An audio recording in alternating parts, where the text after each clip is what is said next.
Welcome back to Lightcraft Academy. If you're just joining this channel for the first time and you're wondering what's this channel all about, what you're looking at right now was filmed on an iPhone on a wrinkled green screen in the living room somewhere in Southern California.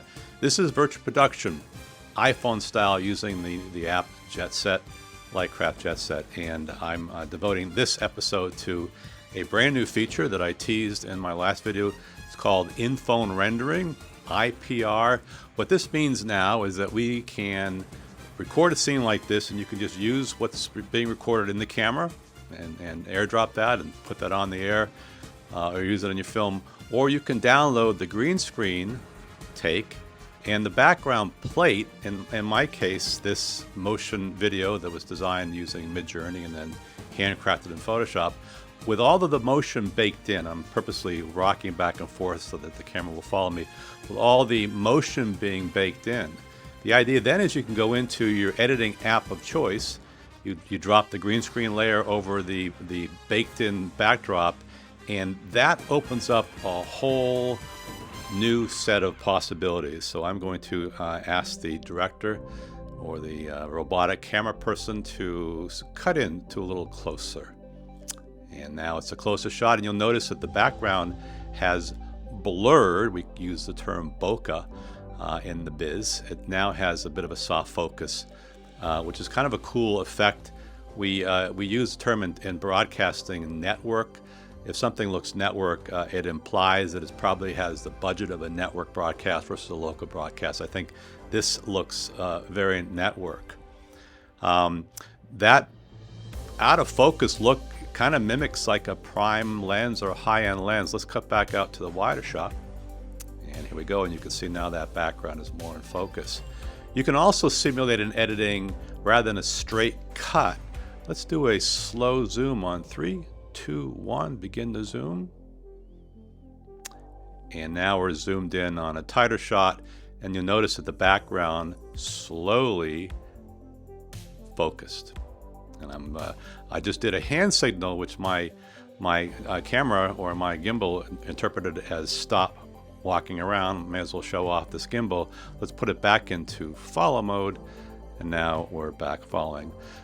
So let me hop into a voiceover, and I will explain how this works and tease something. My next video is going to be pretty crazy, and I'll explain that at the ending. So let me go into a voiceover. See you back here in a few minutes. In Lesson 68, we reviewed the steps for rendering and downloading the background image with the camera motion baked in. The next steps are fairly quick and fairly easy. For the opening wide shot, we have the green screen take sitting above the in-phone render shot.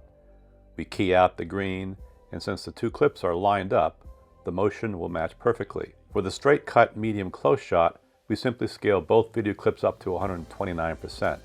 This will be pleasing to the eye and look very natural. I added a Gaussian blur to the background image with a setting of 5.7. This isn't a perfect science, and you can blur to taste. For the slow zoom in, I used a plug-in to execute the zoom, but you can certainly do this manually. I zoomed into 12.85, and then the shot zooms back out. With this plug-in, I just dropped a duplicate of the effect onto the background layer as well. I did the blur manually with keyframes, blurring from 0 to 6.9 at the height of the zoom, and back to 0 blur at the end of the zoom. So we have examples of a straight cut and slow zoom with bokeh. If you had two actors or two reporters on camera, there are so many other options that we'll explore later. And back on camera.